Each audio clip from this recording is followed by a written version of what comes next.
The most versatile club in your bag is your pitching wedge.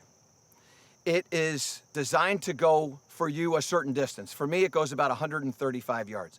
But I hit pitching wedges that will go maybe 40 or even 35 yards, a little bit flatter, and I might even add a little bit of distance to it. And I'm telling you, one of the things that I love about this club is how you can make it do different things. So for instance, if I want to take some distance off, I simply take the club face and I open it up. So this has 46 degrees of loft. I'm gonna open it up to about 50. Now it's not gonna slice. Like your 6-iron, you open up that club face, it's gonna slice. But a pitching wedge, because of all the backspin, all it's gonna do is just fall to the toe side of the club, right-handed or left-handed.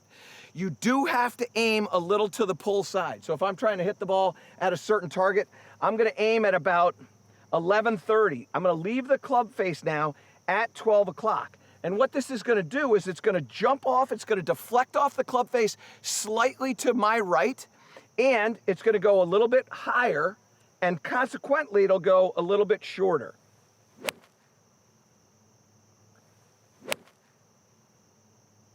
Now, if I wanna add some distance to it, well, now what I'm gonna do is I'm gonna alter a couple of things. One, I'm gonna strengthen my grip.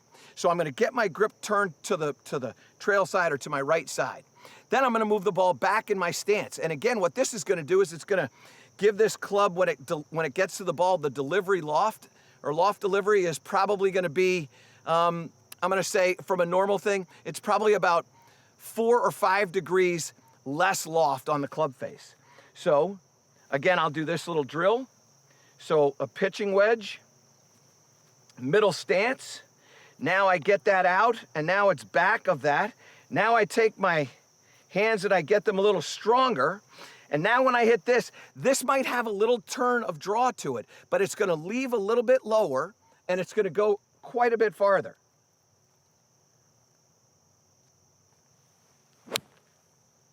And you can see that one started a little bit to the right side and then drew back. Now it'll start a little bit to the right because the ball is back in my stance.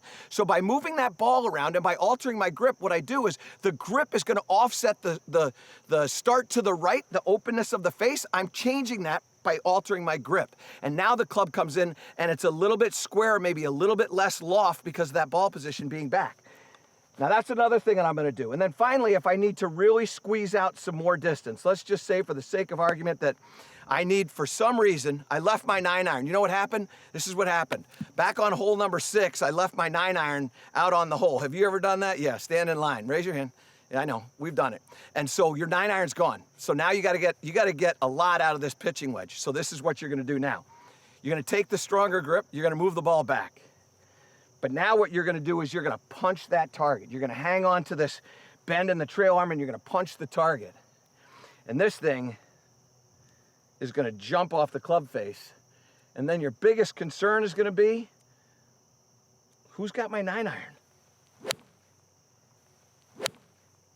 You can see that golf ball now all of a sudden just spring off the face, and it's gonna keep going, and it's an Energizer Bunny. It just keeps going and going and going. So you got a way to get a little distance, you got a way to get a lot of distance in case you leave that club back on the other hole. But you want a little distance, move that ball back, strengthen up the grip, punch that target, and you'll hit that pitching wedge as far as your 9-iron.